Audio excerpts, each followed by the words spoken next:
अपना नाम परिचय बताएं। मैं कौशल किशोर, मुख्य प्रबंधक उत्तर प्रदेश ग्रामीण बैंक क्षेत्रीय कार्य चंदौली से। सर आज कार्यक्रम क्या है? आज हमने शाखा तुलसी आश्रम में एक चौपाल का आयोजन किया है, जिसमें हम सभी लोगों से यहाँ पे मिलकर नए बने बैंक को दिनांक 1 मई 2025 से उत्तर प्रदेश में 3 बैंक ग्रामीण बैंक थे, Baroda UP bank, Aryavrat bank और प्रथमा बैंक, तीनों का समावेश तीनों मिलकर उत्तर प्रदेश ग्रामीण बैंक के नाम से जाना जाता है, वो बना है। पहले हम 30 जिलों में थे जब तक बड़ौदा यूपी बैंक था। आज के डेट में पूरे उत्तर प्रदेश में 75 जिलों में हमारी पहुंच हो गई है। सर आज जन चौपाल करने की जरूरत क्या है? चौपाल की जरूरत इसलिए पड़ी है कि यहाँ पर आकर हमें अपनी योजनाओं के बारे में हम बताते हैं, साथ ही साथ जो मौजूद लोग हैं उन्हें किसी तरह की अगर कोई कठिनाई होती है किसी योजना का लाभ लेने में, वो हमसे बात कर सकते हैं, उसके बारे में बता सकते हैं। तो ये एक तरह से हुआ कि जनप्रतिनिधि सबके सामने आकर बैंक का अपना बताना और उनसे बैंक का राय लेना। सर लगभग ये अब तो बड़ा बैंक हो गया है, इसकी मिलजुल के कितनी योजनाएं हैं, इस पर आप फोकस करिए। योजनाएं देखिए, सरकारी योजनाएं जितनी भी हैं वो सारी की सारी बैंक में उपलब्ध हैं। अब जैसे सरकार ने अभी उत्तर प्रदेश सरकार ने शुरुआत किया है, सीएम युवा के नाम से लोन का एक शुरुआत किया था। उसमें भी हम पूरे जिले में बढ़ चढ़कर सबसे आगे हैं लोन देने में भी। जो सही रहता है गुण डोज के आधार पर लोन दिया जा रहा है। उसके अलावा जो हमारा एपीवाई है, अटल पेंशन योजना है, जीवन ज्योति बीमा योजना है, सुरक्षा बीमा योजना है या अन्य जो भी ऋण योजनाएं हैं, सभी योजनाएं हमारे बैंक में उपलब्ध है। सर इसका कोई मानक रहा हो?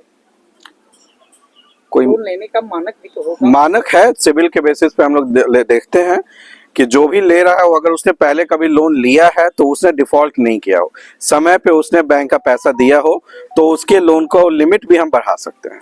ये मानक है बैंक का। सर एक किसानों का एक बहुत बड़ी समस्या रहा है बैंकों में, उनका क्रेडिट कार्ड था, उस पर बड़ा आरोप लगता रहा है कि जब बनाने जाते हैं तो बैंक द्वारा कुछ उनको देना पड़ता है, इस पर क्या कहना? अब कुछ देना पड़ता है से अगर है कि प्रोसेसिंग फी की बात करूं तो प्रोसेसिंग फी 2 लाख से ऊपर में पड़ता है, उससे 2 लाख तक कोई प्रोसेसिंग फी नहीं है। किसानों की सहायता के लिए केसीसी का बना है, जो कार्ड का आपने बोला, वो केसीसी हम बनाते हैं। सर बैंक सखियां रखी गई हैं, उनका कार्य किस तरह चला? बैंक सखी रखी जाती हैं जो भी महिला सशक्तिकरण के लिए, जो भी एसएचजी आपके है जो काम कर रही हैं, उनको बैंक सखी का काम है कि सारी महिलाओं का एक एसएचजी बनवाना।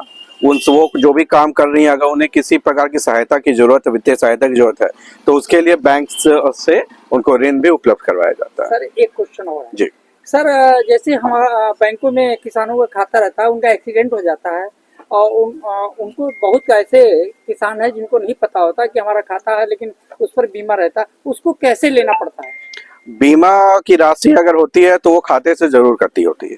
मैं एक चीज कहूंगा, यह बहुत अच्छा सवाल आपने किया है। आज यहाँ जितने भी मौजूद लोग हैं, अभी मैंने बात किया था अटल पेंशन योजना, सुरक्षा बीमा योजना, जीवन ज्योति बीमा योजना। आप कुछ भी बैंक से जुड़े हो, चाहे आपका बचत खाता हो या फिर आपका किसी भी प्रकार का लोन हो, आप शाखा में आकर जरूर पता करवा लें कि आपका ऐसा कोई योजना में चल रहा है कि नहीं हो तो प्लीज उसको करवा लें। वो बहुत, अब जैसे एक 20 रुपए का साल भर का योजना है, जिससे एक्सीडेंटल अगर किसी को कुछ हो जाता है तो 2 लाख रुपए सरकार देती है। तो 20 रुपए साल में देना कोई बड़ी चीज नहीं है, मुझे लगता है। साथ ही दूसरा योजना है जिसमें 436 रुपए हम देते हैं, जिसमें अगर बीमार हो जाते हैं तो उसमें भी आपको 2 लाख रुपए दिया जाता है। तो ये सब चीजें सरकारी योजनाएं जो आप लेकर सकते हैं। तो आप अपने ट्रेन के रूप में जो बैंक सखियां हैं, इनको तो प्रचार प्रसार का कमी की वजह से, लोगों को जानकारी ना होने की वजह से इस तरह का बैंकों में उन लोगों का बीमा नहीं हो पाता, इस पर क्या कहना है? बैंक सखियों को बोला भी जाता है और साथ में साथ शाखा पर जगह जगह प्रदर्शित किया जाता है, और जितना हो सके शाखा प्रबंधक और कैशियर और जो अधिकारी हैं यहाँ पे, वो कोशिश करते हैं कि इस योजना में सभी को एनरोल करवाया जाए। लेकिन कहीं ना कहीं ये कमी रह जाती है, आप कह सकते हैं काम के दबाव में, या फिर बहुत बार ग्राहक आते हैं अपना काम करवाते हैं तो चले भी जाते हैं। तो ये इस कमी को दूर किया जाए, इसका भी एक उद्देश्य है कि चौपाल के माध्यम से सभी को इसके बारे में बताया जाए। धन्यवाद।